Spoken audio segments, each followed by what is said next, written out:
Hello, मैं doctor विनय आज आप लोगों के सामने बीएससी सेमेस्टर 5 का एक टॉपिक लेकर आया हूँ जिसका नाम है ग्लाइकोलिसिस। ग्लाइकोलिसिस देखिए होता क्या है, यह रिएक्शन जो कि एक मेटाबॉलिक रिएक्शन है जो कि सभी कंपाउंड्स को ऑक्सीडाइज करने में हेल्प करती है। यह ग्लाइकोलिसिस रिएक्शन जो कि ऑक्सीजन की प्रेजेंस और एब्सेंस दोनों में हो सकती है और यह सबसे एंशिएंट यानी कि पहले की मेटाबॉलिक रिएक्शन है जिसमें कि प्रत्येक लिविंग ऑर्गेनिज्म में होती है और उससे ऊर्जा प्राप्त होती है in the form of ATP.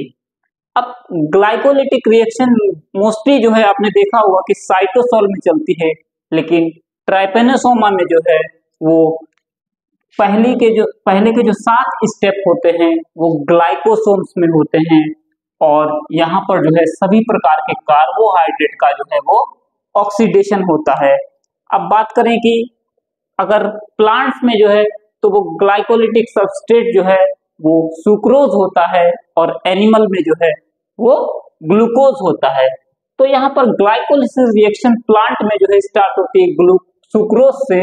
Sucrose पे जब इन्वर्टेज एंजाइम्स एक्ट करेगा तो वह 2 पार्ट्स में डिवाइड हो जाएगा, ग्लूकोज और फ्रक्टोज में। सुक्रोज जो कि 12 कार्बन कंपाउंड है और वह 6 कार्बन कंपाउंड में ब्रेक कर जाएगा ग्लूकोज और फ्रक्टोज में। यहाँ पर ग्लूकोज के पास कीटोन ग्रुप रहता है, आप लोग जानते ही होंगे, और फ्रक्टोज के पास वो एल्डिहाइड ग्रुप रहता है। अब यहाँ पर ग्लूकोज से ग्लूकोज 6 फॉस्फेट में कन्वर्ट होने के लिए एंजाइम हेक्सोकाइनेज का यूज होगा और यहाँ पर एक एटीपी वो इन्वेस्ट होगा या खर्च होगा। वहीं सेम यहाँ पर फ्रक्टोज से फ्रक्टोज 6 फॉस्फेट में बनने में हेक्सोकाइनेज एंजाइम का वो यूज होगा और यहाँ पर भी एक एटीपी का वो खर्च होगा। और यहाँ पर ग्लूकोज 6 फॉस्फेट फ्रक्टोज 6 फॉस्फेट में कन्वर्ट हो जाएगा with the help of enzyme isomerase. तो यहाँ पर देखिए 2 फ्रक्टोज 6 फॉस्फेट के मॉलिक्यूल बन गए, यानी कि 12 कार्बन कंपाउंड यहाँ पर हो गए। एक फ्रक्टोज 6 फॉस्फेट के पास 6 कार्बन होते तो यहाँ पर 2 मॉलिक्यूल बने हैं तो बन गए हैं 12 कार्बन कंपाउंड हो गए।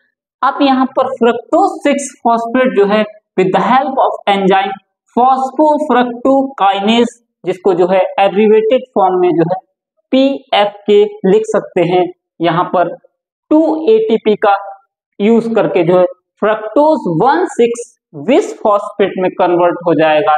यहाँ पर 2 ATP हम इसलिए बोल रहे हैं क्योंकि यहाँ पर 2 मॉलिक्यूल थे फ्रक्टोज 6 फॉस्फेट के, इसीलिए यहाँ पर 2 ATP का वो खर्च होगा और बना देगा फ्रक्टोज 1,6 विस फॉस्फेट।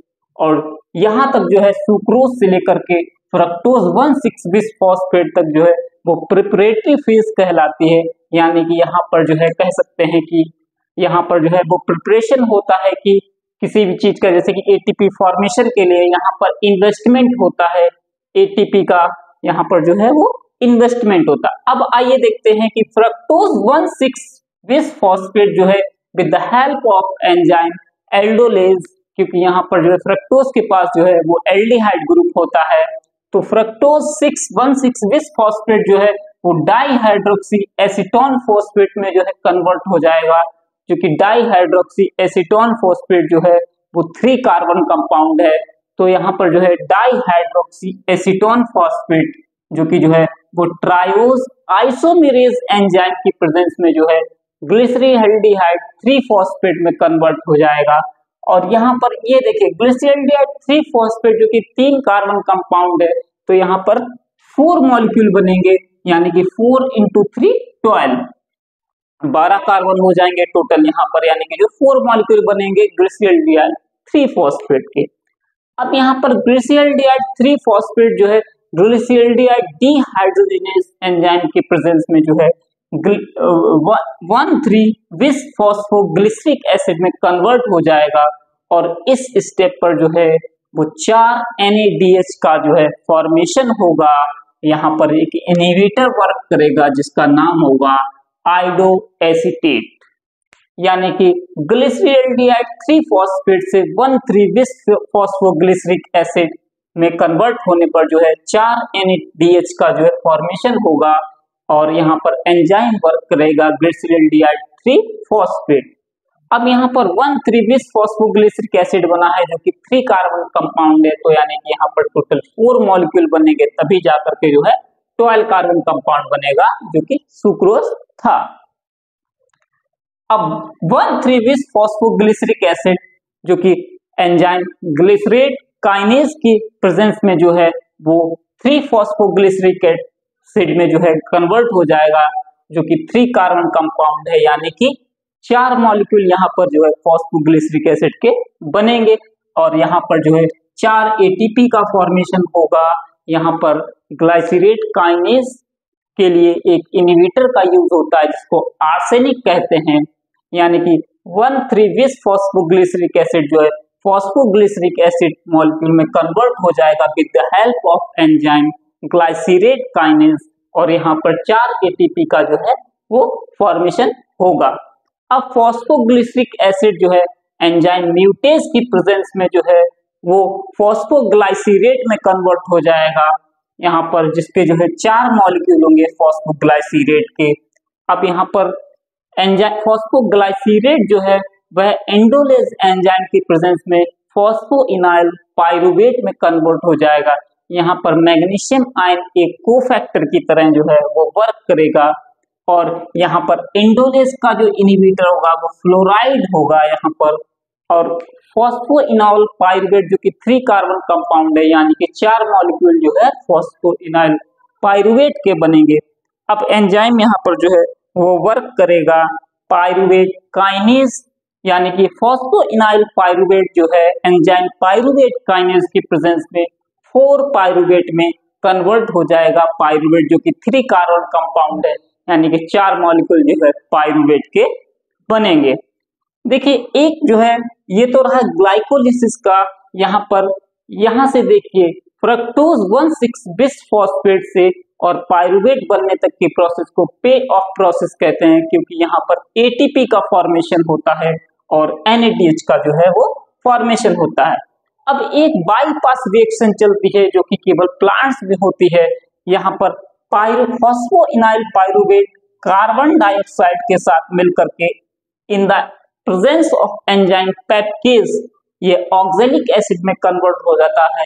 ऑक्जेलिक एसिड जो कि 4 कार्बन कंपाउंड है, यह ऑक्जेलो एसिटिक एसिड जो है मैलेट में कन्वर्ट हो जाता है, जो कि यहाँ पर NADH का जो है खर्च होता है और मैलेट जो है बाद में वैक्यूल में जाकर के जो है वो रिजर्व हो जाता है। या ट्राई कार्बोक्सिलिक एसिड में जो है मैलेट एस्पार्टेट शटल सिस्टम में जो है वो अपना रोल प्ले करता है।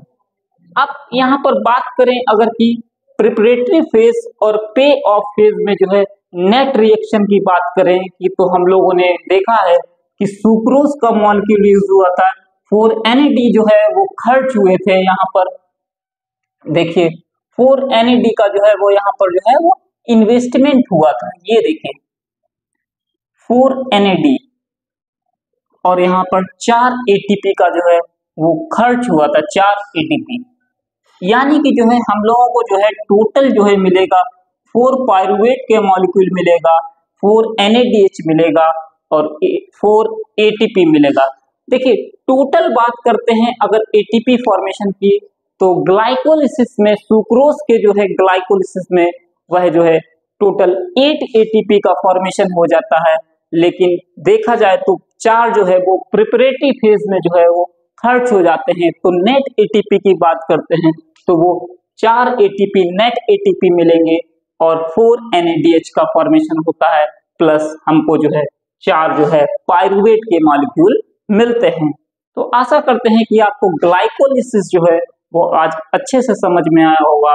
अगर आप हमारे चैनल पर नए हैं तो वीडियो को लाइक करें, चैनल को सब्सक्राइब करें, अपने दोस्तों के बीच में इसको शेयर करें।